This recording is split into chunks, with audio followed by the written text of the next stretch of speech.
Midcoastside regular meeting of Monday, July 25th. Could I have a roll call, please? Director Dye. Here. Director Lohman. Here. Director Clark. Here. Director Penrose. You're muted. Director Penrose. Here. Thank you. Director Slater Carter, I don't see her. Chair Radek. Here. Okay. So we're going to open item number 2, which is public comment, oral communication for items not on the regular agenda or that are on the consent agenda. Do we have any hands raised to speak at this time? I don't see any. Okay. So we're going to move on to the consent agenda. Are there any items that board members would like to pull for discussion? Or is there a motion and a second to approve? So moved. Second. Yeah. Roll call, please. Director Dye. Aye. Director Lohman. Aye. Director Clark. Aye. Director Penrose. Aye. Chair Radek. Aye. Okay, moving on to regular business, item 4. Item 4A is discuss and recommend if SAM should pursue the annual comprehensive financial report, or ACFR, or the basic financial statement, which is known as BFS, for the upcoming audit for fiscal year ending June 30, 2022. So the annual comprehensive financial report was done last year after a gap of almost, I would say, 10 years. Earlier to that, every year we were doing the annual comprehensive financial report, and then we changed over to the basic financial statement. I'm not sure why we changed to the basic financial statement, but it was going on for almost 10, 11 years. Last year, staff pursued the ACFR, and therefore we are bringing it back to the board to find out their recommendation, whether we should continue to do the ACFR or get back to the basic financial statement. Just another footnote is that last year, since we had started it after a long gap, there was a lot of amount of work involved because we had to collect all the statistical data for the past 10 years, and we hadn't done that. While this time it's not going to be that exhaustive. So we are estimating that there would be probably an increase of about approximately $4,000 compared to the cost for the BFS. And this was discussed also at the Finance Committee meeting last week.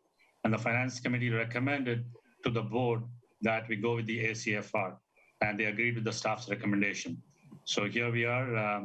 Staff is here to answer any questions.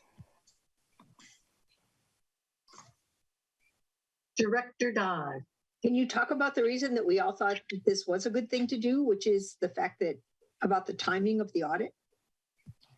Yes. One of the reasons I would say is the auditor always gives preference to the ACFR because the ACFR has got a deadline that it has to be submitted before December 31st of that calendar year. And therefore they get the establishments who are pursuing ACFR get a priority over others who are doing a BFS. So that's why the directors, the Finance Committee recommended that we should go for ACFR rather than for BFS. Did you want to add anything else, Director Dye? Yes, I just wanted to say that that seems like a compelling reason to me. And because all 3 agencies can't really do their audits properly until the SAM audit is completed, having a guarantee that the SAM audit will be completed early in the process is of value to all of us. So that's one reason that's the main reason that I supported this. Okay. And I support it tonight. Yeah, additional information is that Half Moon Bay always does the ACFR, the city of Half Moon Bay, while MWSD and GCSD are doing the BFS. Yes, I think Director Clark has a question. Director Clark. Yes, I have several questions. Where did the figure of $4,000 come from 6.5 months ago when there was a Herculean effort expended to get this done at the last day of the year? I asked how much staff time and how much cost had gone into it, and I was told it wasn't possible to come up with that number. So where does this number come from? This number is an estimate because, as you're aware, we hired an independent consultant to help us with the audit. And we got the quote from the independent consultant to do a BFS as well as an ACFR. And the difference was approximately $4,000. And as you know, the audit is always, as you go more and more deeper into it, you would know whether more and more time is involved. So it's just an estimate. So does this cover only the outside consultant or staff time as well? This covers only the outside consultant. So there will be a staff effort, right? Yeah. Oh, yes, absolutely. Whether it's BFS or ACFR, staff time would be required. But as I indicated, the statistical data, which requires a lot of information to be collected, especially for the ACFR, would be drastically reduced this time because we have already done a lot of it last year. So it says it costs $4,000 more than the BFS, but there's no total. So we don't know how much effort or money we're voting on here. We're actually not, I've actually not brought it to the board to get an approval for the money part of it because it's within the general manager's authority.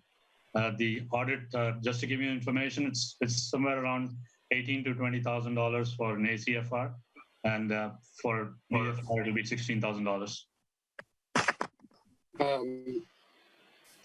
Okay. We didn't do this for 10 years. Did we miss it? Was there I have any no idea with the outcome? I believe it could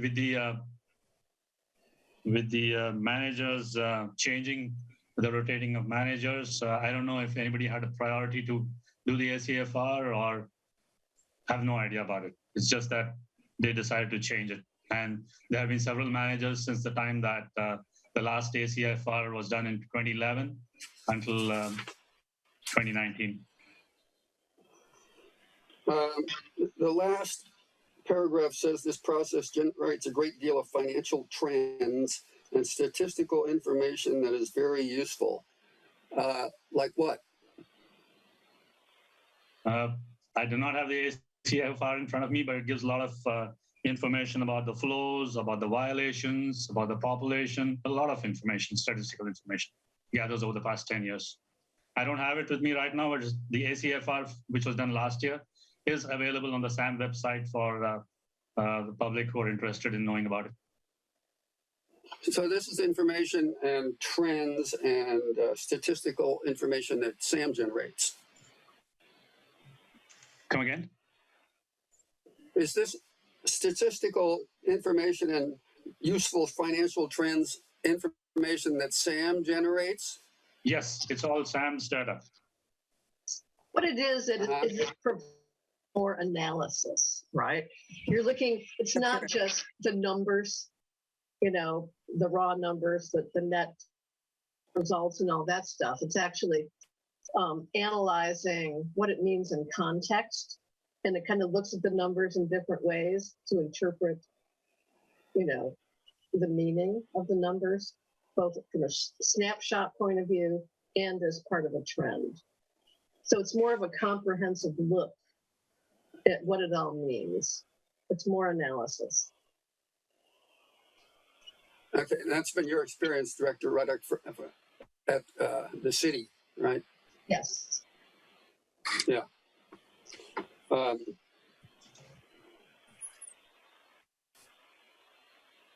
Okay, I'm done. Thanks.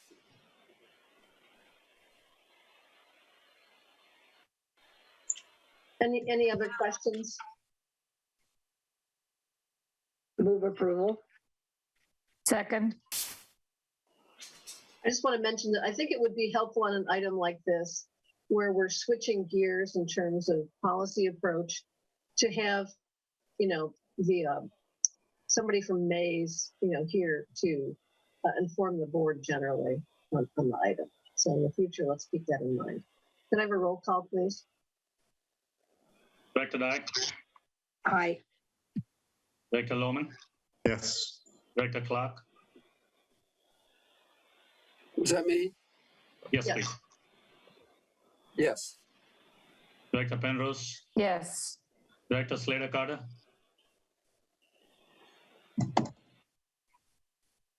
You're muted, Catherine. you're muted. Sorry, I didn't realize. Aye, yes. Chair Raddock, Yes. If we could just mention for the minutes what time Director Slater Carter joined the meeting, approximately. yes, about 3 minutes back, 7:09. Okay. Thank you. We can move on to item 4B, which is approve updates to unrepresented employee manual.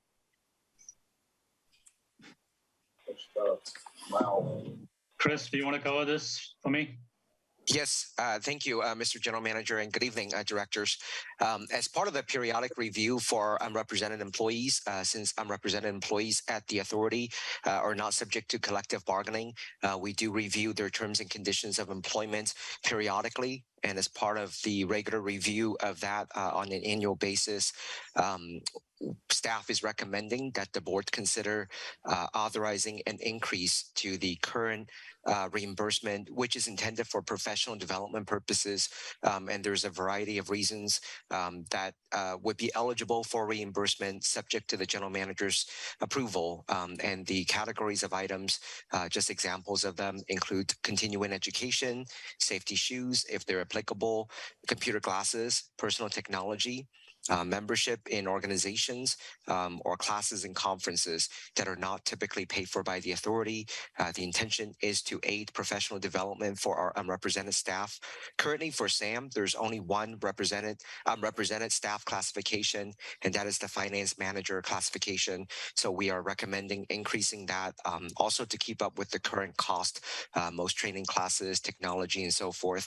The current allowance is $500. So we are recommending adjusting that to be more up to par with the current cost to purchase or attend those types of training classes. So it's the increase is recommended from $500 to $1,250. And that would be assuming that the entire allowance is used, would be a change in cost of $750 per year. And we're happy to answer any questions the board may have. Thank you. And corrections, Chris, it's actually finance officer and not finance manager. Sorry about it. Thank you. Any questions for staff on this item? I move to approve. Director Clark has his hand raised. Yeah, Matthew, and then let's see if there's any comment. From the public. Sorry, I forgot to lower my hand, Okay. but I'll second.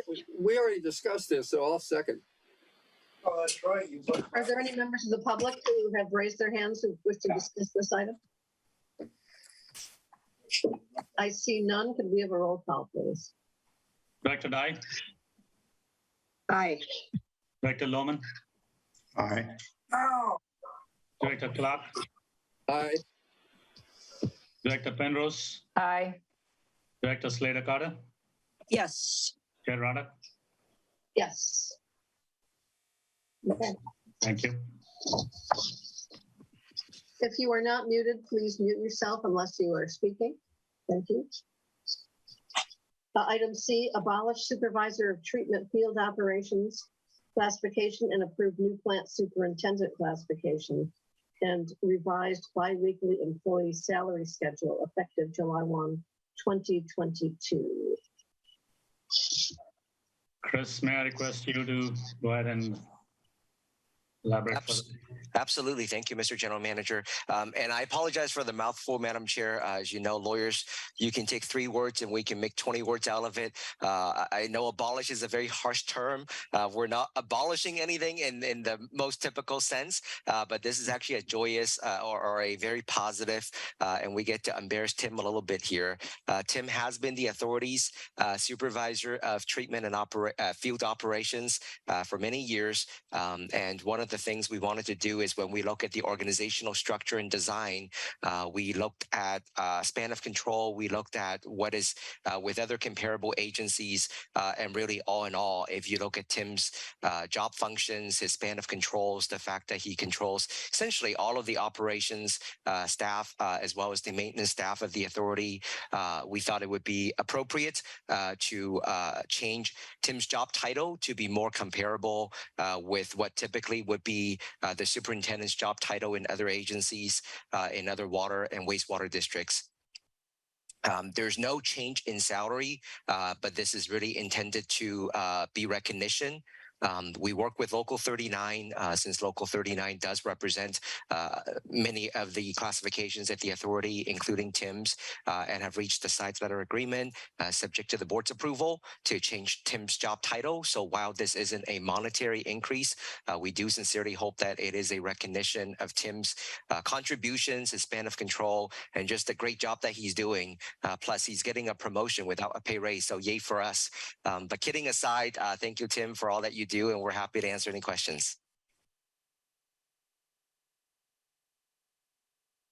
Any questions for staff? I don't see any hands raised among public members attending. So I would entertain a motion and a second to approve. So moved. Second. Roll call, please. Director Dye, Aye. Director Lohman, Aye. Director Clark, Aye. Director Penrose, Aye. Director Slater Carter, Yes. Chair Raddock. Yes. Congratulations, Tim. Item D, approve California SB 114, COVID-19 supplemental sick leave for the International Union of Operating Engineers, Local 39, and unrepresented employees. I guess this is more Christopher. Yes. Thank you. I'm so sorry this is my show tonight, directors. Good evening. The SB 114 is a law that was passed by the California legislature with the intention of filling in what used to be the federal FFCRA. As the board may recall, when COVID first started, the federal government granted 80 hours of leave for for employees all across the nation. There were some tax reimbursement benefits to employees at the time. So pretty much the feds picked up the tab. I'd like to say I wish COVID is over, but we're about 2 years in, and unfortunately it hasn't gone away. And in fact, based on recent transmissions and even what we see in other employers that we represent, it seems like transmission rates have ticked back up. The California legislature sometime this year retroactively decided that we should grant another round of COVID related leave for employees in the state, and it's up to 80 hours.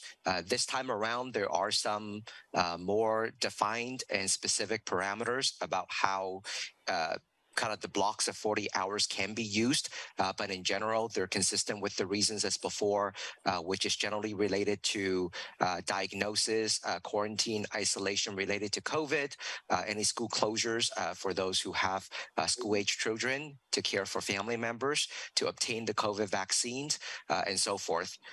The authority, fortunately, thanks to the general manager's leadership and the dedication of the staff, we've not had any major outbreak or spikes, and staff have been very compliant in cases where there may be potential exposure or COVID-19 instances. So that has come to be a very effective tool, and isolation and quarantine remain very effective tools per the CDC and DFEH or California Department of Public Health. So for those reasons, we do recommend approval. Importantly, SAM is not subject to this because when the legislature passed SB 114, they had intended that to be with employers of 25 or more. Several of SAM's member agencies, since I also have the privilege of representing them, City of Half Moon Bay, just because of the size, do fall into the SB 114 requirements. And then Montera also voluntarily extended that to the staff. So because of all these reasons, we do recommend the staff for approval by the board. And the delay in getting this to the board for approval is also to get the side letter agreement signed with Local 39 because it does impact a number of the represented staff. And under the government code, we do have to meet and confer with the union, and they have expressed their agreement to this. Thank you. Thank you for that thorough report, Christopher. Any questions for Chris or Kishan? Yes. Matthew.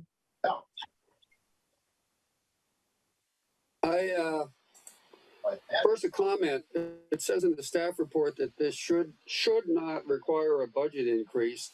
I would be a lot more comfortable if it said it will not cause a budget increase. How can this be? We're talking about up to 80 hours for what, 15 employees? 13 employees. 13 employees? Sorry, 15 employees. Yes, it is for represented as well as unrepresented, all employees, 15. If not that they wouldn't deserve it if half the people got COVID at once, but how could that not need more money than we've allocated? Excuse me, if you're not speaking, could you please mute yourselves? There's some background sound. Mr. General Manager, should I jump in and answer the question from Director Clark? Please. And Director Clark, the fiscal impact language should not, it's semantic, so I do apologize if there's a lack of clarity there. Your wages are already budgeted for the fiscal year. This does not result in anyone getting more wages. It would only be in the rare instances where they would be eligible to take the leave, that they can take the leave, and that's why staff and I do not foresee the need to make any budget adjustments for those reasons. Part of our expectation too is we are pretty close to August. We're about a week away from August. The leave does expire September 30th. And so far, Mr. General Manager, you can correct me, but I think there's only been a few less than a handful of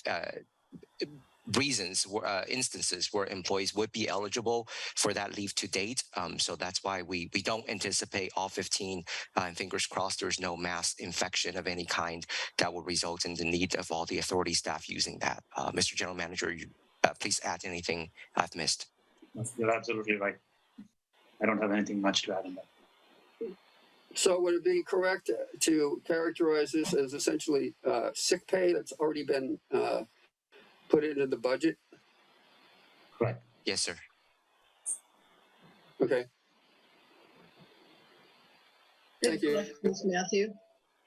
Director Dye. I just want to say that I think this is very reasonable. We need to support staff that are ill with COVID, and we need to make it possible for people to be home taking care of family members who have COVID. So I'm in favor of this. Thank you, Director Dye. I agree with you there. Yeah. Anybody else? I don't see any hand raised among the public. I move that we adopt this. I'll second. Roll call, please. Director Dye, Aye. Director Lohman, Aye. Director Clark. Before I vote yes, I'd like to note that the viral load that's been reported from the samples that were sent into Verily like tripled between the 10th and the 20th of this month. So yeah, this is getting really serious again, and I vote aye. Thank you. Director Penrose, Aye. Director Slater Carter, Yes. Chair Rada. Yes. You said comment. Thank you. Not like it matters. Somebody's making noise. Please mute yourselves if there's background noise. Thank you. We're moving on to the general manager's report. Yep, staff is here to answer any questions. Details of the report are in your packets. So, any clarifications, they're here to provide that. Yes, Director Dye. I'll just note that the flows from Montera and GCSD in the last month are down to 18%, which is interesting.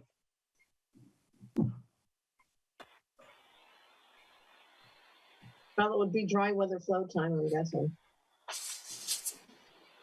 Anybody else? Okay, moving on to attorney's report. Good evening, directors. I don't have much for you tonight. No attorney's report other than to say glad to be here.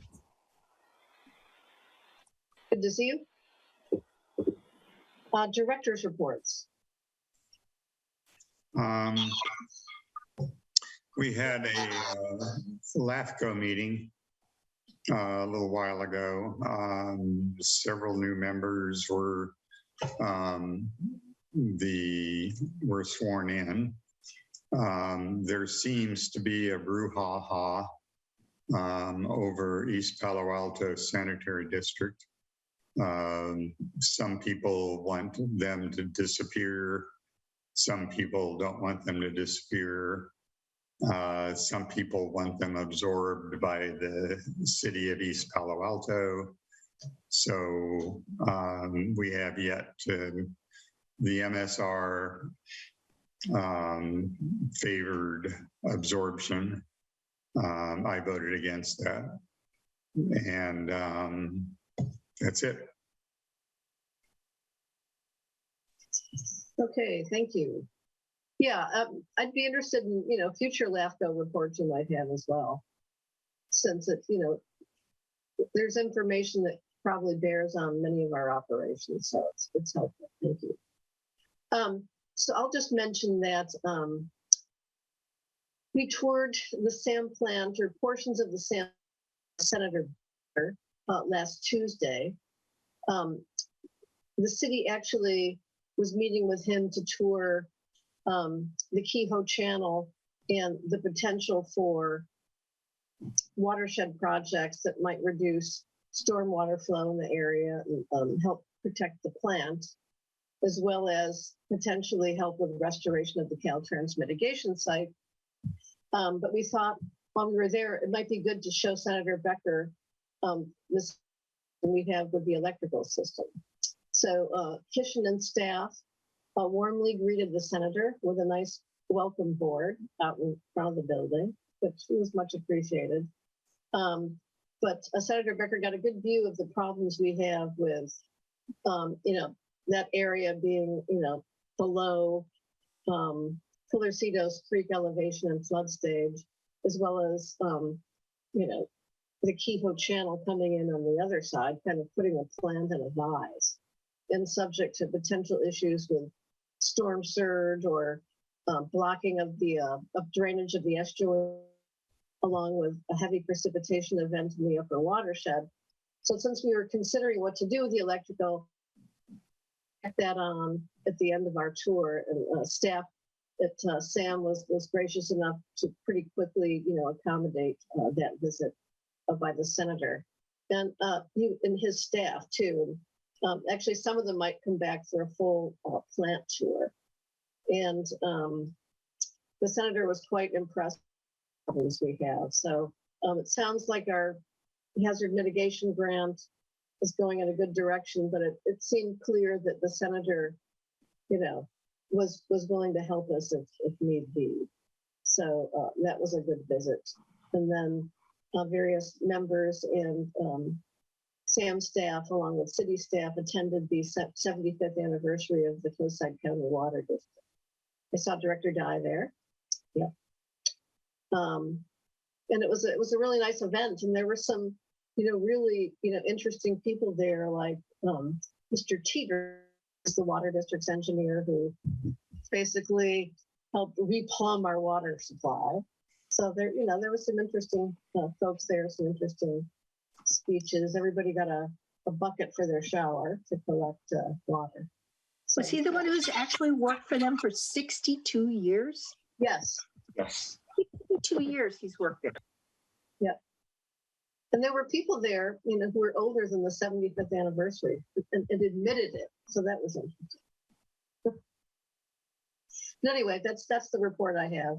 I don't know if anybody else has anything, but let's keep our fingers crossed for our electrical system and money. So. Okay. Do we have any? Debbie, Sorry. I just want to say, can we get our assembly members there too to do the same tour and talk to them? I mean, Yeah, I think that's a good idea. Yeah. And maybe if we can get Senator Becker's staff back here to do a full tour, contacting Berman's staff and see if they'd like to join up and just do it once. But yeah, I think everybody needs to see, you know, the issues we face. And so yeah, I think it's a great idea, Barbara. Any topics for future board consideration? Seeing none, do we have any closed session items this evening? Yeah, Madam Chair, the items on the agenda, I don't believe we need a closed session. General Manager, do you agree with me on that? Yes, I agree with you. Okay. Just one note, I probably could have said this before, and that is the CASA conference is coming up in Lake Tahoe in person from August 10th to the 12th. I will be there. Some of you may be too, but just wanted to let you know in case you didn't know that was going on. It should be a really interesting program. I hope the air basin has good air quality. Well, I would hope so there. Yeah, up in the mountains, but I guess I'll find out. Let's hope there's no more fires. That the ones that are put out. So okay, sounds good. So unless there's any other business, we can adjourn this meeting. And I hope you all stay safe in this new surge, but that you out a fun summer. And we'll see you in August. Okay. Thank you. Good evening, everyone. Bye, everybody. Thank you, directors. Good night. Good night, Christopher. Thank you for coming. Thank you.